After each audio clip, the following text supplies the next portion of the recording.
En el año 53 a.C., bajo el sol abrasador de la Mesopotamia, 40.000 legionarios romanos marchaban hacia lo que creían sería otra victoria fácil en su interminable conquista del mundo.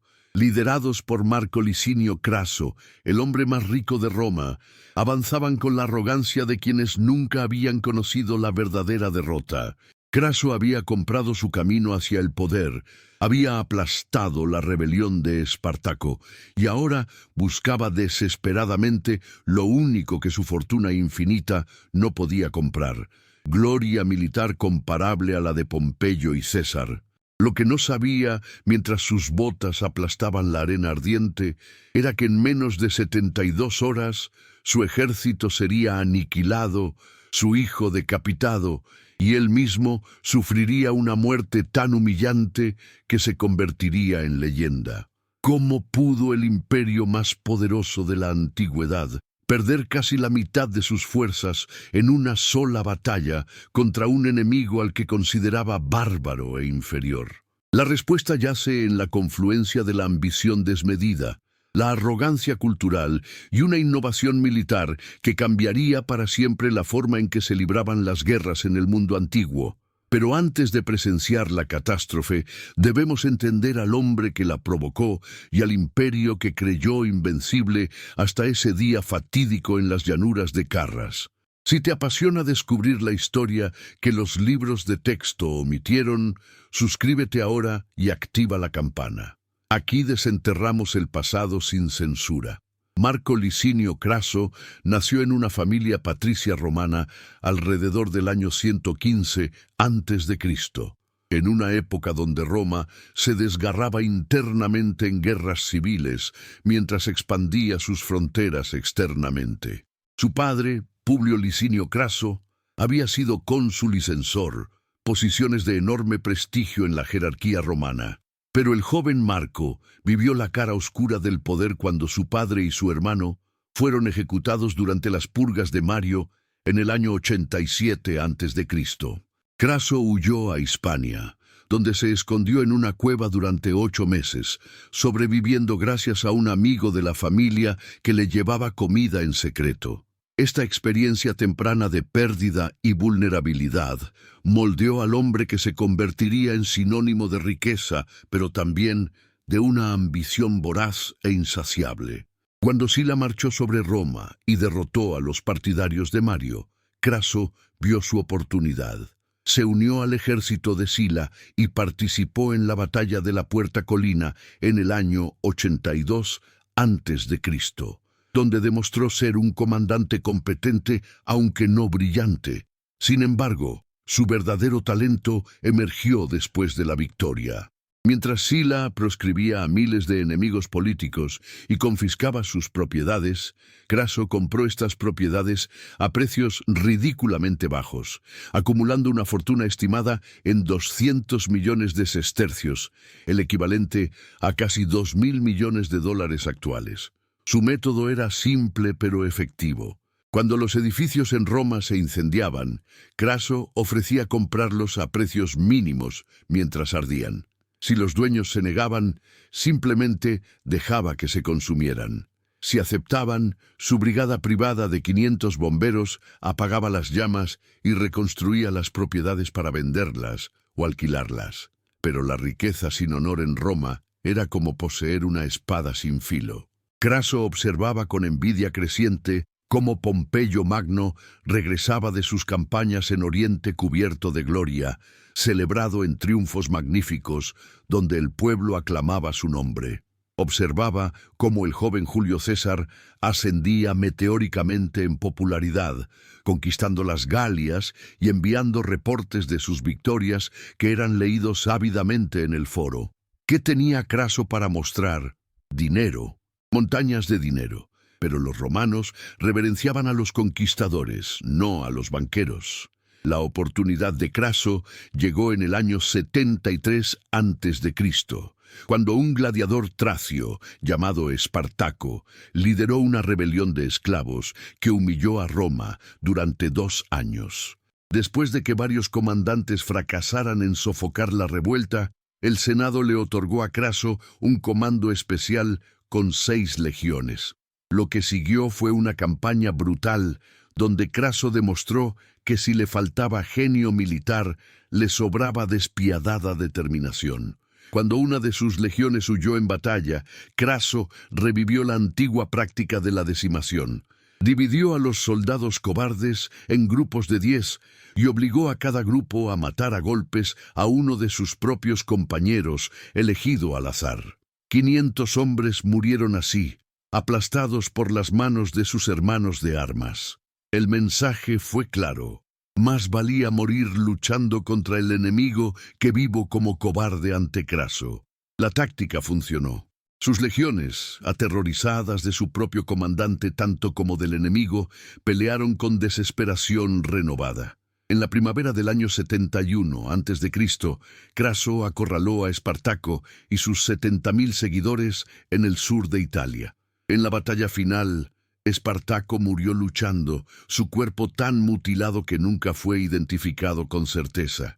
Craso crucificó a 6.000 supervivientes a lo largo de la Vía Apia, desde Capua hasta Roma, un bosque de cruces y agonía que tardó días en morir completamente. El mensaje era para todos los esclavos de Roma: este es el precio de la rebelión. Pero incluso esta victoria le fue arrebatada parcialmente. Pompeyo regresó de Hispania justo a tiempo para masacrar a 5.000 esclavos fugitivos y reclamar parte del crédito. El Senado otorgó a Pompeyo un triunfo completo, mientras que Craso solo recibió una ovación menor. La humillación ardía en sus entrañas como ácido. Tenía el dinero para comprar el mundo, pero no podía comprar lo que más deseaba: ser recordado como un gran conquistador. Durante los siguientes 18 años, Craso operó en las sombras del poder romano. Formó el primer triunvirato con Pompeyo y César, una alianza informal pero poderosa que efectivamente controlaba Roma. Craso financiaba a César, quien necesitaba dinero constantemente para sus ambiciones políticas.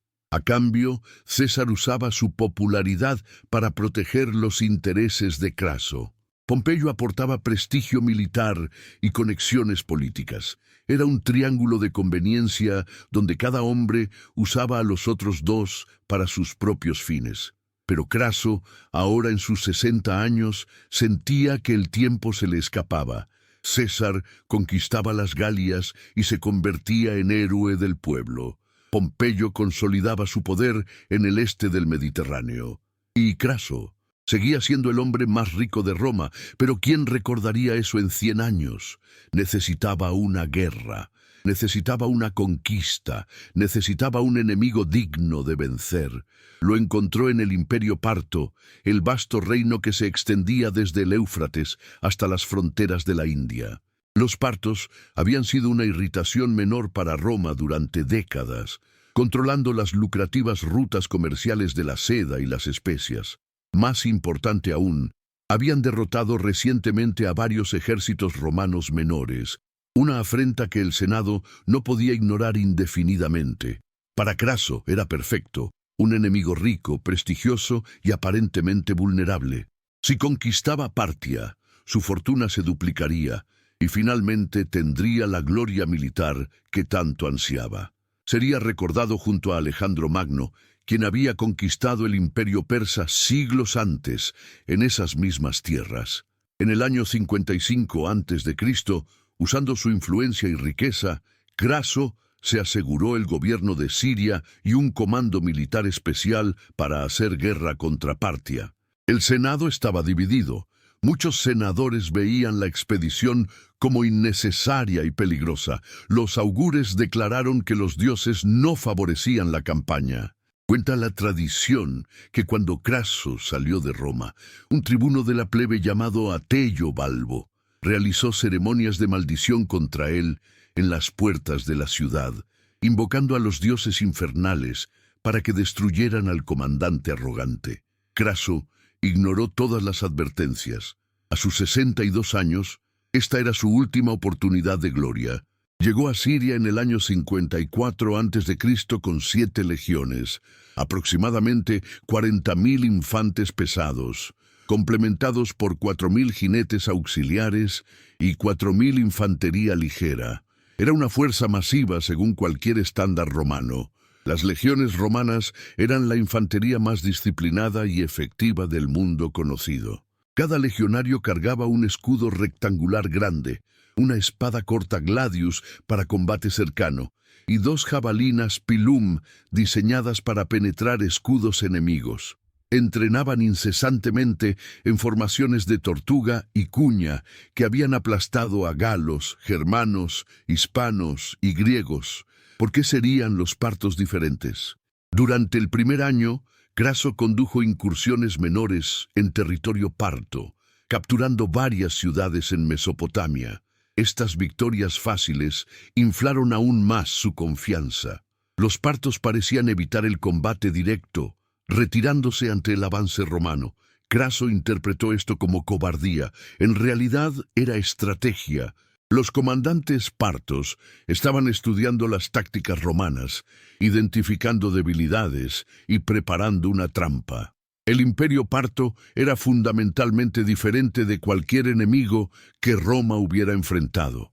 Mientras que los romanos construyeron su poder militar sobre infantería pesada y organización disciplinada, los partos basaban su fuerza en la caballería.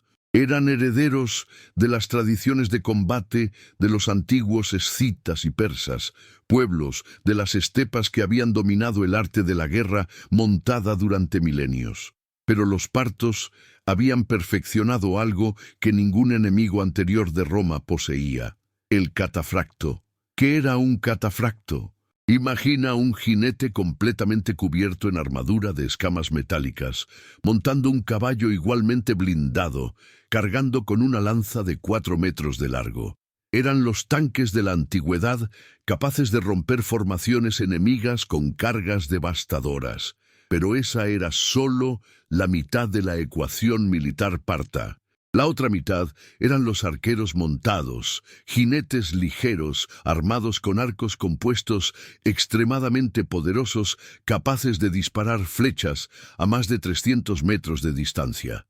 Estos arqueros habían perfeccionado una técnica que se volvería legendaria: el disparo parto. Mientras fingían retirarse al galope, giraban en sus monturas y disparaban con precisión mortal hacia atrás, masacrando perseguidores descuidados. Estamos documentando cada detalle de este conflicto. Si valoras este nivel de profundidad que no encuentras en otros canales, dale un like y únete a nuestra comunidad. La combinación táctica era letal. Los arqueros montados acribillaban al enemigo desde distancia segura, mientras los catafractos esperaban el momento perfecto para cargar contra formaciones debilitadas o desordenadas. Los partos nunca habían desarrollado infantería pesada, porque simplemente no la necesitaban. Su movilidad les permitía elegir cuándo y dónde luchar, atacando solo cuando tenían ventaja y retirándose cuando el enemigo intentaba contraatacar. Era una doctrina militar diseñada específicamente para las vastas llanuras de Mesopotamia e Irán, donde la visibilidad era ilimitada y el espacio para maniobrar infinito. En la primavera del año 53 a.C., Craso decidió que era hora de una campaña decisiva. Reunió sus 7 legiones y cruzó el Éufrates, avanzando directamente hacia el corazón de Partia. Su plan era simple: marchar hacia la capital parta de Ctesifonte, forzar una batalla campal y aplastar el ejército enemigo con la superioridad táctica romana. Sus oficiales más experimentados le advirtieron que las llanuras abiertas de Mesopotamia favorecían la caballería parta. Le sugirieron avanzar siguiendo el río, donde su flanco estaría protegido y tendrían acceso constante a agua y suministros. Craso rechazó el consejo. Quería una victoria rápida y decisiva, no una campaña lenta y cautelosa. Además, había contratado como guía a un jefe árabe llamado Ariamnes, quien le prometió que conocía rutas rápidas a través del desierto que sorprenderían a los partos. Lo que Craso no sabía era que Ariamnes era un agente doble pagado por el rey parto Orodes II. Su misión era llevar al ejército romano exactamente a donde los partos querían, lejos del río, en terreno completamente abierto y plano, sin cobertura ni rutas de escape, donde la caballería parta tendría ventaja absoluta. Mientras Craso marchaba confiadamente hacia su destino, el comandante parto encargado de enfrentarlo preparaba cuidadosamente su trampa. Su nombre era Surena, y con solo 30 años era el general más brillante de su generación. Provenía de una de las familias nobles más antiguas de Partia, tan poderosa que su clan tenía el privilegio hereditario de coronar a los reyes partos. Surena había demostrado su genio militar aplastando una rebelión en el este del imperio el año anterior. Ahora el rey Orodes le otorgaba la tarea de detener la invasión romana. Surena no cometería el error de subestimar a Roma. Conocía la reputación de las legiones. Sabía que en combate cuerpo a cuerpo, sus catafractos y arqueros serían masacrados por la infantería romana. Su plan requería disciplina perfecta, sincronización impecable y, sobre todo, evitar caer en la trampa de enfrentar a los romanos en sus propios términos. Reunió 10.000 jinetes, 1.000 catafractos de élite y 9.000 arqueros montados. Comparado con las fuerzas de Craso, su ejército era numéricamente inferior, pero Surena había calculado que en el terreno correcto, con la táctica correcta, podía destruir una fuerza 4 veces mayor que la suya. El calor de junio era implacable cuando las legiones de Craso penetraron profundamente en territorio enemigo, a varios días de marcha del Éufrates. Los soldados romanos, cargando 30 kilogramos de equipo cada uno, sufrían bajo el sol del desierto. El agua escaseaba, el polvo se metía en los ojos, la nariz y la garganta. Algunos legionarios comenzaban a cuestionar la sabiduría de su comandante, pero la disciplina férrea mantenía la formación avanzando. El 21 de junio del año 53 a.C., cerca de la ciudad de Carras, en la actual Turquía suroriental, los exploradores romanos reportaron polvo en el horizonte. Craso ordenó detener la marcha y formar para batalla. Finalmente, después de meses de perseguir sombras, tendría su enfrentamiento decisivo. Las legiones se desplegaron en su formación estándar. Un cuadrado masivo de infantería pesada, con los auxiliares en los flancos, y la pequeña caballería romana protegiendo los extremos. Era una formación diseñada para resistir ataques desde cualquier dirección. Craso colocó a su hijo Publio, un joven oficial prometedor de apenas 27 años, que había servido brillantemente bajo César en las Galias, al mando del ala derecha, con 1.300 jinetes galos y 500 arqueros. Lo que apareció sobre las dunas no fue lo que los romanos esperaban. En lugar de un ejército masivo desplegándose para batalla tradicional, vieron solo la vanguardia de Surena. Grupos dispersos de jinetes moviéndose en patrones aparentemente caóticos. ¿Dónde estaba el resto del ejército parto? ¿Dónde estaba su infantería? Craso no entendía lo que estaba viendo, porque estaba viendo algo completamente nuevo. Una fuerza militar diseñada enteramente para guerra móvil, sin un solo soldado de infantería. Entonces comenzó el sonido. Miles de tambores partos empezaron a resonar simultáneamente. Un estruendo ensordecedor que retumbaba en las llanuras como trueno continuo. Los romanos nunca habían escuchado algo así. El ruido era psicológicamente devastador, diseñado para aterrorizar y desorientar. Pero lo que vino después fue peor. Los arqueros partos se acercaron al rango efectivo, aproximadamente 200 metros, y abrieron fuego. No fue una andanada ordenada, como las que los romanos habían visto de arqueros griegos o cretenses. Fue una tormenta continua e implacable de flechas, miles por minuto cayendo sobre las formaciones romanas desde todas direcciones. Los arcos compuestos partos reforzados con tendones y cuerno, tenían una potencia de penetración que los romanos no anticiparon. Las flechas atravesaban los escudos de madera y cuero, perforaban las armaduras de cota de malla, clavaban brazos contra costados, perforaban muslos y pantorrillas.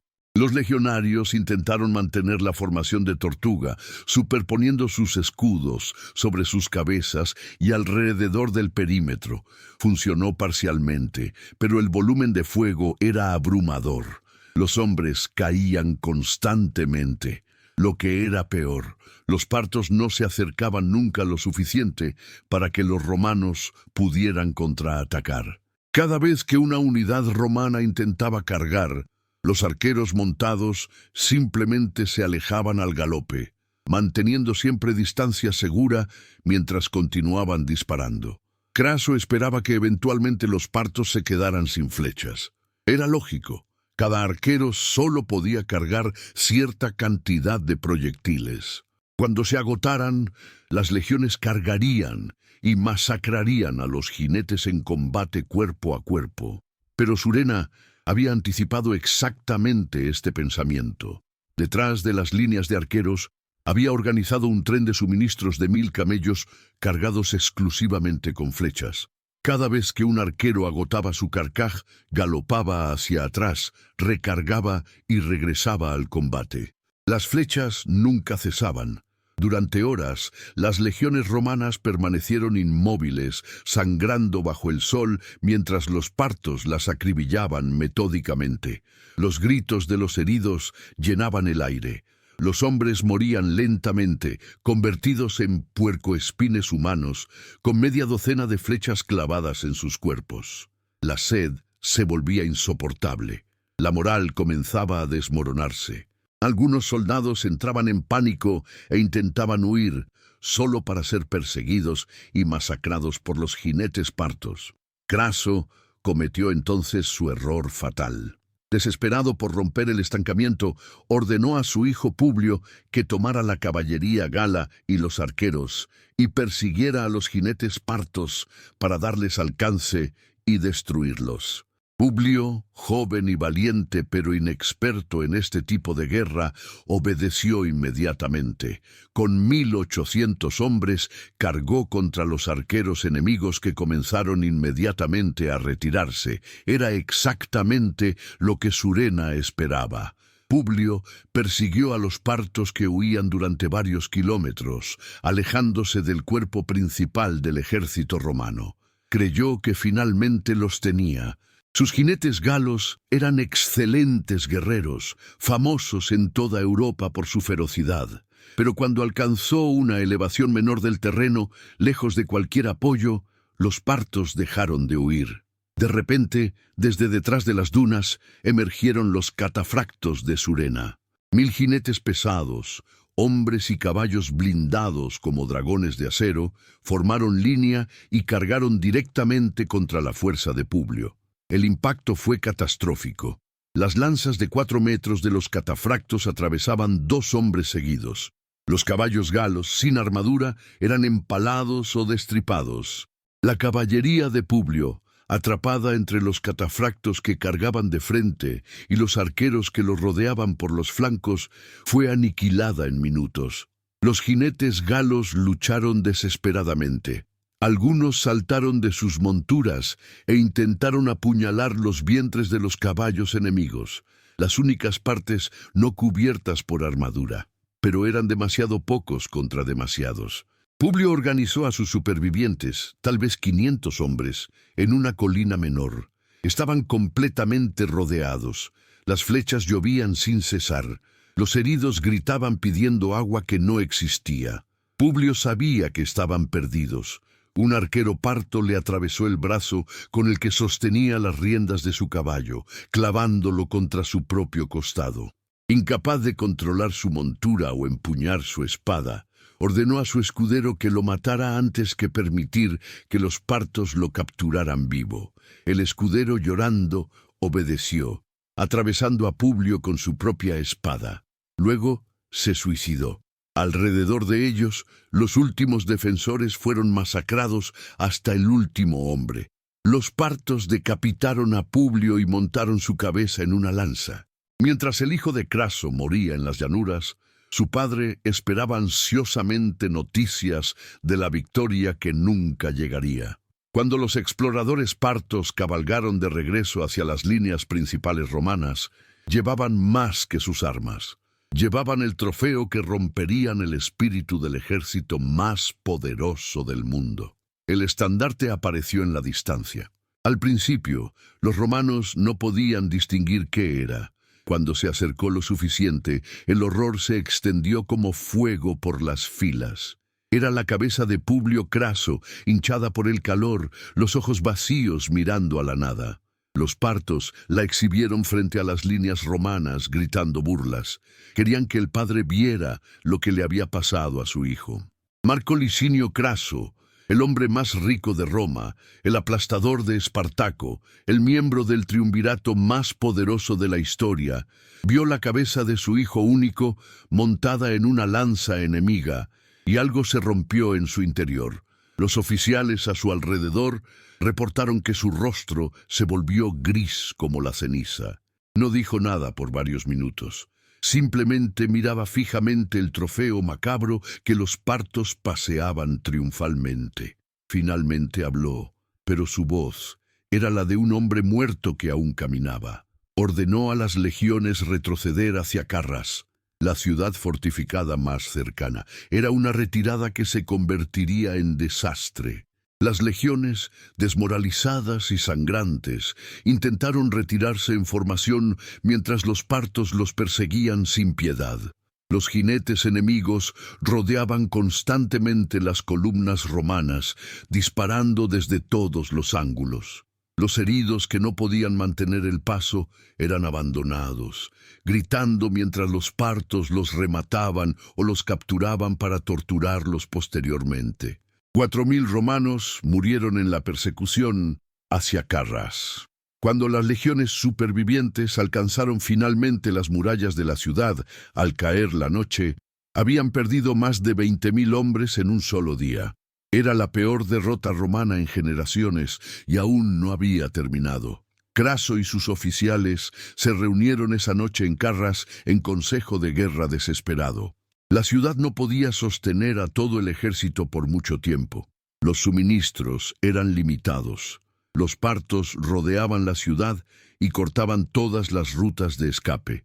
Algunos oficiales argumentaban por intentar una salida nocturna, marchando hacia las montañas de Armenia, donde el rey armenio Artabasdes, técnicamente aliado de Roma, podría darles refugio. Otros querían atrincherarse y esperar refuerzos de Siria. Craso estaba roto. El hombre que había sido tan decisivo, tan despiadado en su ascenso al poder, ahora vacilaba. Su hijo estaba muerto, su ejército estaba destrozado. Su sueño de gloria se había convertido en pesadilla. ¿Cómo había salido todo tan terriblemente mal? Las legiones que se suponía invencibles habían sido masacradas por jinetes que nunca lucharon cuerpo a cuerpo. ¿Qué tipo de guerra era esta? Mientras los comandantes romanos debatían en Carras, Surena consolidaba su victoria. No tenía prisa. Los romanos no tenían a dónde ir. Podía rodearlos, cortarles el agua, dejarlos morir lentamente de sed y desesperación. Pero el comandante Parto también era pragmático. Asediar Carras tomaría tiempo y recursos. Su propio ejército había sufrido bajas, aunque menores. ¿Por qué no ofrecer términos y resolver esto diplomáticamente? Al amanecer del segundo día, enviados partos se acercaron a las murallas de Carras bajo bandera de tregua. Llevaban un mensaje de Surena. Si Craso aceptaba retirarse de territorio parto y firmar un tratado formal de paz, los romanos supervivientes serían escoltados de vuelta al Éufrates sin más derramamiento de sangre. Era una oferta generosa, considerando la situación desesperada romana. Los oficiales de Craso debatieron la propuesta. Algunos veían una trampa obvia. Otros argumentaban que era su única oportunidad de salvar lo que quedaba del ejército. Craso, hundido en depresión y shock, inicialmente rechazó incluso considerar negociar, pero sus oficiales presionaron. Miles de soldados romanos morirían si no aceptaba. Finalmente, Craso acordó reunirse con Surena para discutir términos.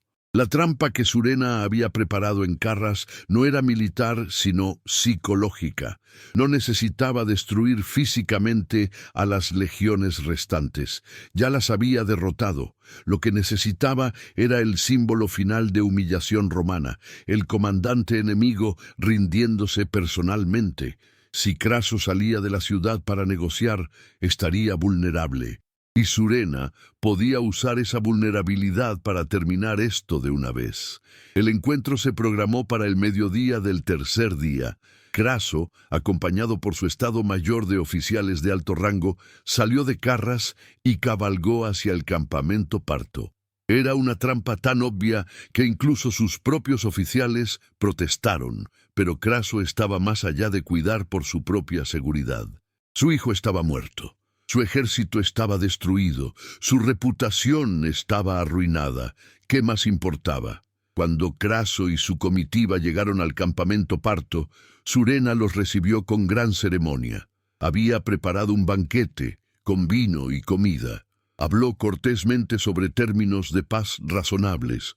Pero mientras los romanos comían y bebían, soldados partos los rodeaban gradualmente, cerrando las rutas de escape.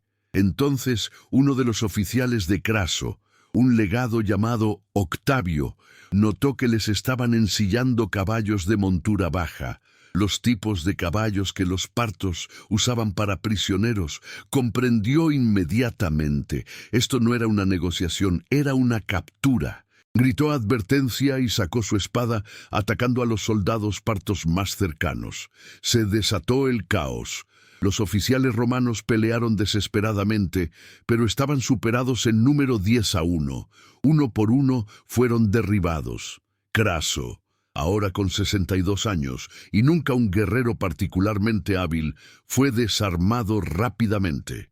Los partos lo arrastraron del suelo y lo sujetaron mientras masacraban a sus acompañantes.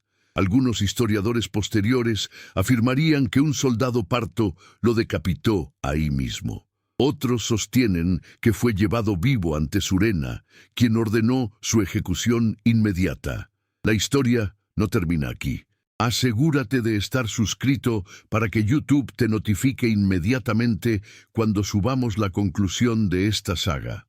Lo que sucedió después con el cuerpo de Craso se convertiría en leyenda. Los partos, sabiendo de su reputación de hombre más rico de Roma, crearon un castigo simbólico perfecto para su avaricia. Según Plutarco y otros historiadores antiguos, derritieron oro y lo vertieron en la boca de Craso muerto, burlándose. Ahora sáciate del metal que tanto ansiaste en vida.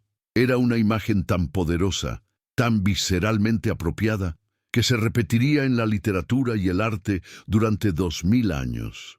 El hombre que había tenido hambre insaciable de riqueza, ahora tragaba literalmente el oro fundido.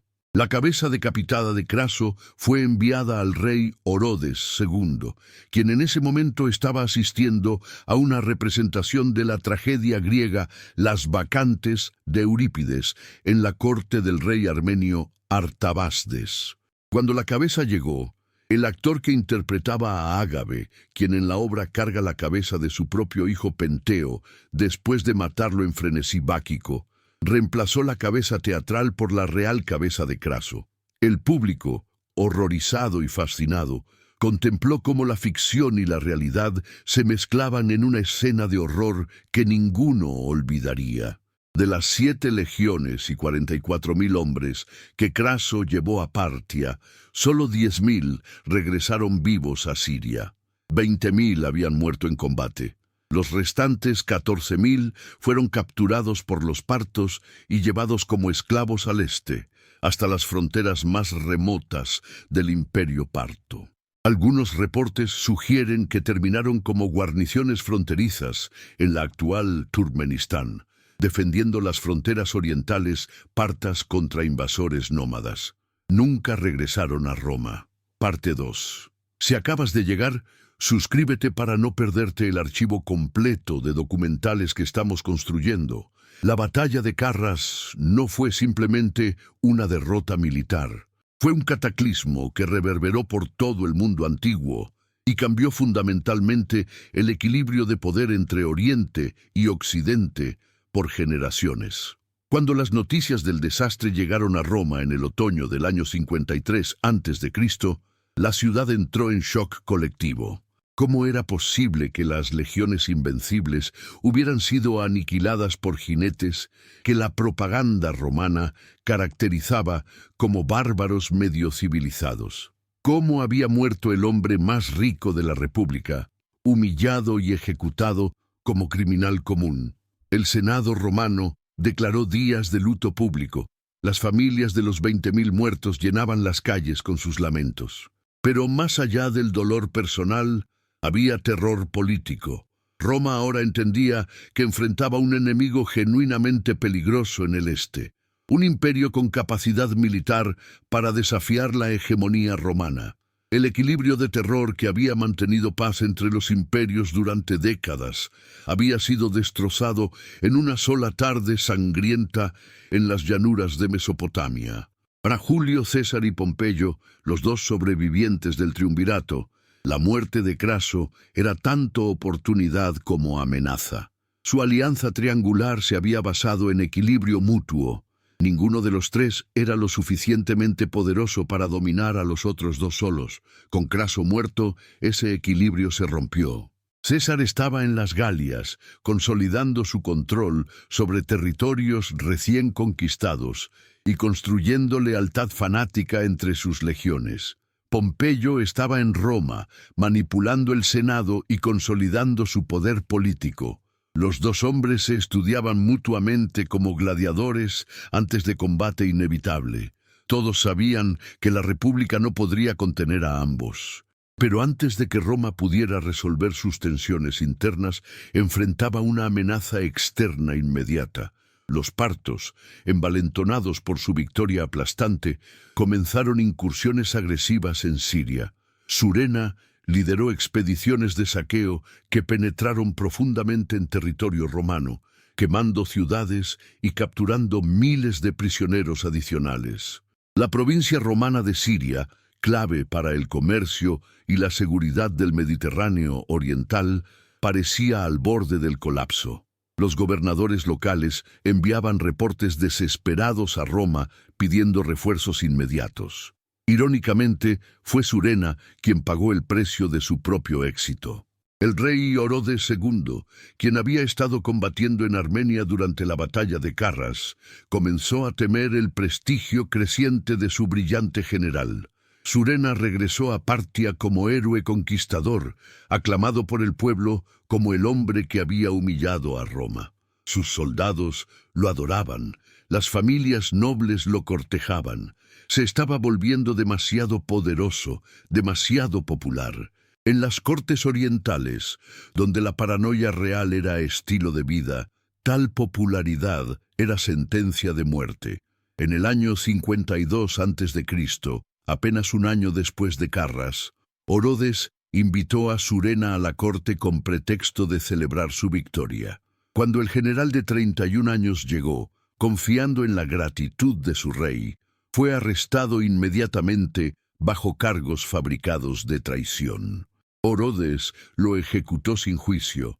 El hombre que había logrado lo que ningún comandante persa o parto había conseguido en siglos, derrotar completamente un ejército romano de campaña, fue asesinado por el rey al que había servido tan brillantemente.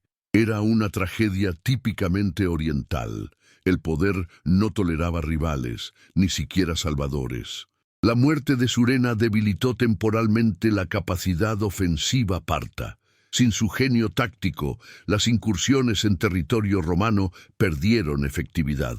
Roma respiró aliviada y comenzó a reconstruir sus defensas en Siria. Pero el trauma de Carras había dejado cicatriz psicológica profunda en la psique romana. Por primera vez en generaciones, los romanos comprendían que no eran invencibles.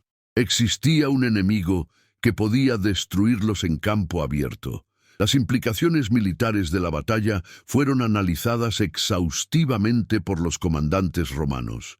Se hizo obvio que las tácticas legionarias tradicionales eran inadecuadas contra enemigos que rehusaban combate cuerpo a cuerpo y poseían superioridad absoluta en movilidad.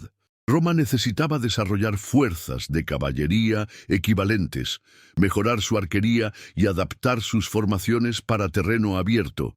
Este proceso de aprendizaje doloroso tomaría décadas, pero eventualmente transformaría el ejército romano. Marco Antonio, lugarteniente de César y futuro rival de Octavio, estudió meticulosamente las lecciones de Carras cuando posteriormente invadió Partia en el año 36 a.C. Trajo enormes contingentes de caballería auxiliar, principalmente jinetes galos y germanos. Mejoró la protección de sus líneas de suministro, evitó cuidadosamente batallas campales en terreno abierto. Sin embargo, incluso con todas estas precauciones, su campaña fue desastre. Perdió un tercio de su ejército, aproximadamente 20.000 hombres, en retirada desastrosa a través de Armenia. Los partos habían demostrado que su victoria sobre Craso no fue suerte, sino superioridad sistémica en ciertas condiciones de combate. No sería hasta el emperador Trajano en el siglo II después de Cristo que Roma finalmente conquistaría partes significativas de Mesopotamia, y aún esas conquistas fueron temporales y extremadamente costosas. El imperio parto y posteriormente su sucesor, el imperio sasánida, permanecería como espina perpetua en el costado oriental de Roma durante los siguientes 400 años. Las fronteras entre los dos imperios fluctuarían, pero ninguno lograría dominar completamente al otro. Carras había establecido que Oriente y Occidente eran fuerzas equivalentes, condenadas a conflicto eterno, pero incapaces de victoria final. Las consecuencias políticas dentro de Roma fueron igualmente profundas. La muerte de Craso aceleró el colapso del sistema republicano. Sin su riqueza para equilibrar las ambiciones de César y Pompeyo, la república se deslizó rápidamente hacia guerra civil. En el año 49 a.C., apenas 4 años después de Carras, César cruzó el Rubicón y marchó sobre Roma. Pompeyo huyó a Grecia, donde fue eventualmente derrotado en Farsalia en el año 48 a.C. La República Romana, que había sobrevivido 500 años de tensiones internas, colapsó en violencia que solo terminó con Octavio proclamándose Augusto, primer emperador de Roma, en el año 27 a.C. Los historiadores han debatido durante 2 milenios qué exactamente salió mal en Carras. La explicación superficial culpa a la arrogancia de Craso, su falta de experiencia en combate contra caballería nómada y su rechazo de consejo experto. Todo esto es cierto, pero la realidad es más compleja. Craso enfrentaba dilema estratégico genuino. Roma no podía permitir que Partia controlara indefinidamente las rutas comerciales orientales sin desafío. La expedición era político y económicamente necesaria. El error no fue intentar conquistar Partia, sino hacerlo sin entender adecuadamente al enemigo. Los romanos habían conquistado docenas de pueblos y reinos usando la misma fórmula básica: marchar legiones disciplinadas al territorio enemigo, forzar batalla campal y aplastar al enemigo con infantería pesada superior. Funcionó contra galos, germanos, hispanos, griegos, macedonios y cartagineses. ¿Por qué no funcionaría contra partos? La respuesta es que los partos habían desarrollado sistema militar fundamentalmente diferente, optimizado para condiciones geográficas específicas. En las vastas llanuras de Mesopotamia e Irán, donde la visibilidad era ilimitada y el espacio para maniobrar infinito, la caballería móvil superaba a la infantería pesada estática. Es tentador ver paralelos con conflictos modernos donde potencias tecnológicamente superiores subestiman enemigos aparentemente inferiores. Estados Unidos en Vietnam, la Unión Soviética en Afganistán, Roma en Carras. Todos casos donde arrogancia cultural y malentendimiento táctico del enemigo llevan a desastre. La lección parece eterna. No importa cuán poderoso seas si luchas en los términos del enemigo en su terreno. Pero hay dimensión adicional en la tragedia de Craso que trasciende táctica militar. Era un hombre conducido por inseguridad profunda a buscar algo que su naturaleza no podía alcanzar. Tenía genio para acumular riqueza, pero no para comandar ejércitos. Su victoria sobre Espartaco había requerido brutalidad despiadada, más que habilidad militar brillante. Contra enemigo sofisticado como los partos, sus limitaciones quedaron expuestas fatalmente. Si Craso hubiera aceptado sus fortalezas reales, en lugar de perseguir gloria que no estaba en su naturaleza alcanzar, habría vivido como uno de los hombres más influyentes de Roma.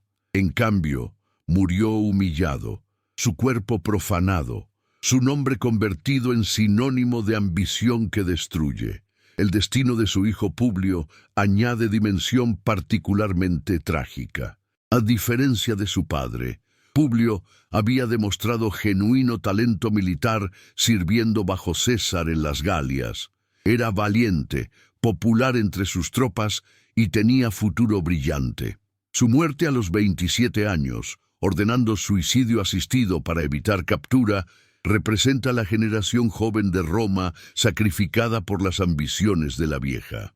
Cuando Craso vio la cabeza de su hijo en esa lanza parta, no solo contemplaba su propia derrota, sino el precio humano de su orgullo. Los partos trataron los 14.000 prisioneros romanos con pragmatismo característico de imperios orientales. A diferencia de Roma, que frecuentemente masacraba o esclavizaba poblaciones conquistadas en masa, los partos vieron en los cautivos recurso útil. Los soldados romanos eran excelentes infantería pesada, exactamente lo que faltaba en el sistema militar parto.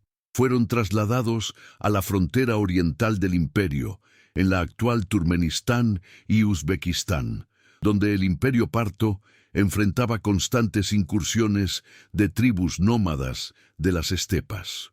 Establecidos en guarniciones fronterizas, estos romanos capturados pasaron el resto de sus vidas defendiendo fronteras de imperio que los había derrotado. Algunos historiadores sugieren que eventualmente se asimilaron, casándose con mujeres locales y adoptando costumbres partas mientras mantenían algo de identidad romana.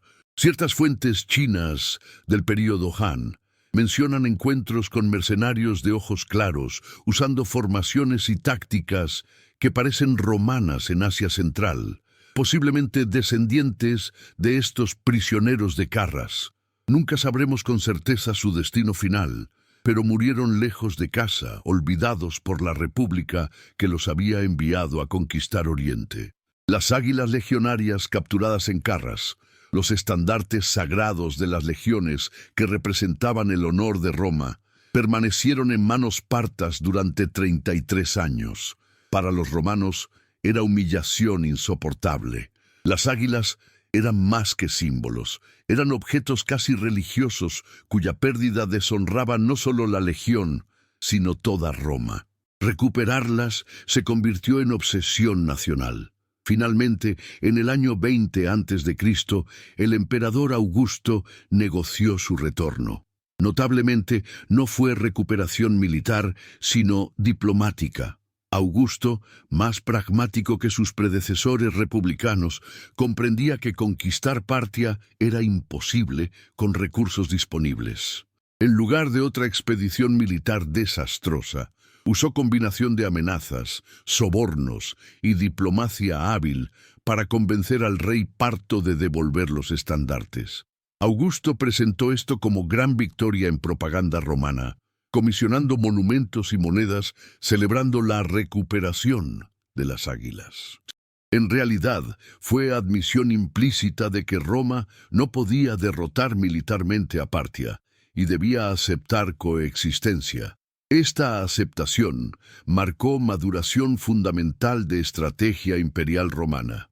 Durante los siguientes 400 años, Roma y Partia posteriormente reemplazada por el Imperio Sasánida, mantuvieron relación de competencia contenida. Había guerras periódicas, especialmente bajo emperadores ambiciosos como Trajano, Marco Aurelio y Septimio Severo, pero ningún lado logró victoria decisiva.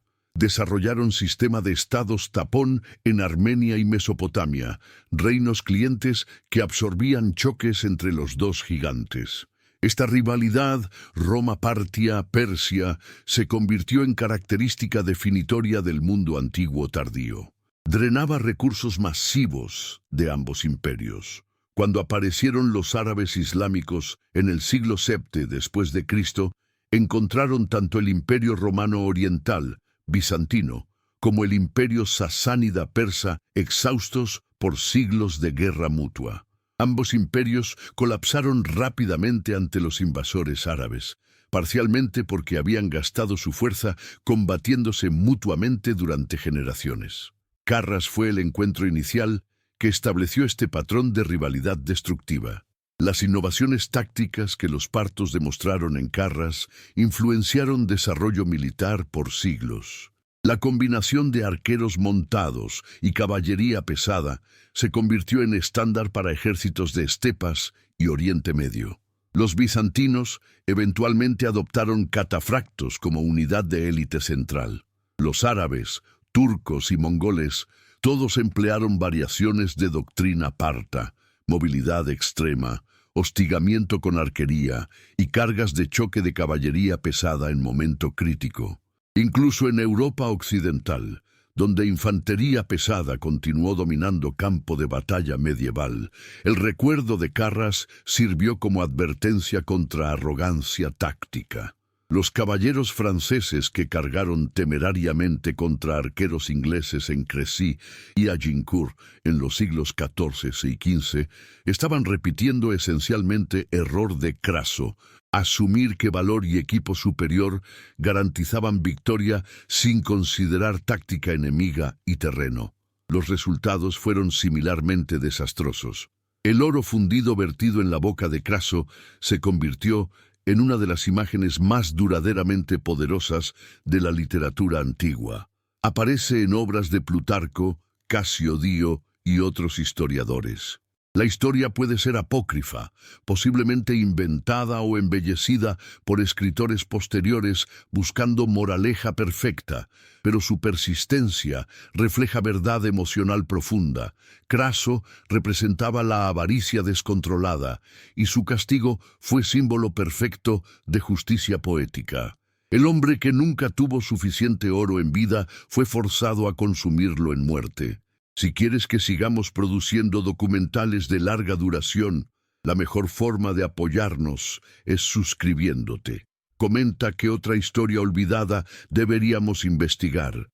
Esta imagen del oro fundido resuena a través de los siglos porque toca tema universal, el peligro de desear poder o riqueza sin límite.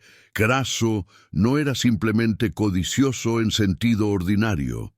Era hombre conducido por inseguridad y envidia a buscar lo imposible. Ninguna cantidad de dinero lo satisfacía porque lo que realmente quería, reconocimiento como gran líder militar, no podía comprarse. Al final, su incapacidad de aceptar sus propias limitaciones y su determinación de ser algo que no era naturalmente lo destruyó completamente. La ironía final de la historia de Craso es que su legado duradero no es gloria militar, que desesperadamente buscaba, sino precisamente la humillación que tanto temía. Es recordado principalmente por Carras, una de las peores derrotas en historia militar romana. Su nombre es sinónimo de ambición que conduce a desastre. Los historiadores lo estudian como ejemplo de cómo no comandar ejércitos. Su riqueza legendaria, que debería haberlo hecho memorable, es meramente nota al pie de su fracaso catastrófico.